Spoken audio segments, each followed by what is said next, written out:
Could the protracted conflict in Gaza have far-reaching political implications for Southeast Asia? I think so. Join me as we delve into this matter further.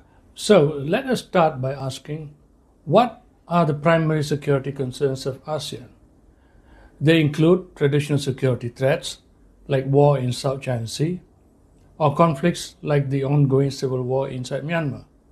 But given the higher level of integration within ASEAN today, non-traditional security threats are gaining prominence.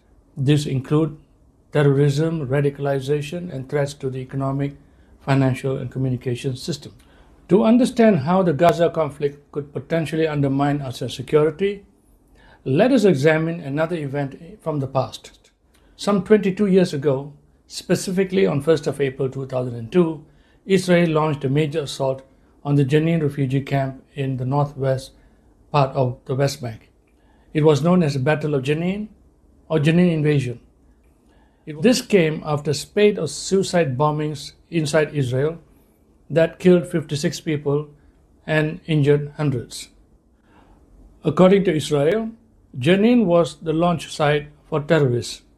It also said Palestinian fighters hid in civilian homes. According to the UNRWA, more than 400 homes were destroyed during the Israeli assault, and more than a quarter of the population was left homeless.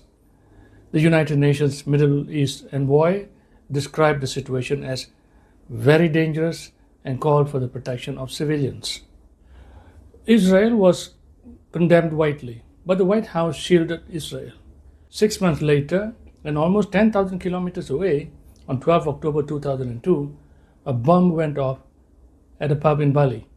It was masterminded by a radical Islamic group known as Jemaah Islamiyah.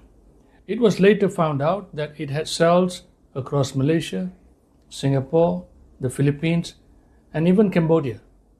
The bombing killed 202 people and injured 209.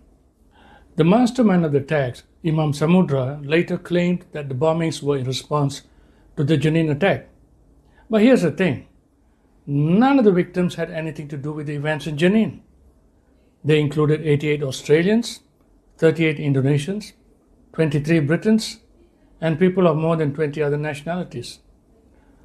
Apart from the Bali bombings, there have also been a spate of terrorist acts across the globe. Interviews with the perpetrators reveal that the post-9/11 US actions in Iraq and Afghanistan and the situation in the Middle East apparently had few sentiments of injustice and anti-West sentiments.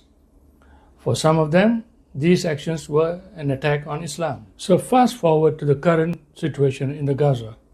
This conflict resonates deeply in Southeast Asia, with its 240 million Muslim population, who make up 40% of the region's population.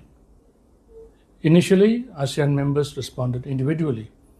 However, as the conflict persisted, leaders of Indonesia and Malaysia began expressing stronger criticisms. Foreign Minister Retno and Prime Minister Anwar Ibrahim both participated in pro-Palestinian rallies at home, reflecting the growing anger within their Muslim constituencies. Respondents to a recent survey carried out by the Singapore Institute of Southeast Asian Studies said that the Israel-Hamas conflict was their main concern. This was followed by fears of increased extremism. Don't you think the parallels between the 2002 Jenin assault and the present Gaza conflict are striking? The longer the Gaza conflict continues, the bigger the risk that domestic pressures could lead to non-security threats, such as radicalization or threats to businesses. Given its integration into global financial and trade networks, ASEAN cannot afford to ignore these risks. Instruments like Bitcoin, artificial intelligence, and others could be used. It is imperative that ASEAN takes a unified stance to deal with these non-traditional security threats. ASEAN must also reject any attempts by regional external actors to exploit the conflict for their own political agendas. ASEAN should call on the Palestinian factions to unite. It should also call on all sides to commit to a two-state solution. So here we are. We began by asking if a protracted conflict in the Gaza could have far-reaching political implications for ASEAN. The answer is yes. The Gaza conflict is not isolated. It has global ramifications, including in Southeast Asia. ASEAN's proactive involvement is crucial to mitigate potential fallout and promote peace and stability in the region. Thank you very much.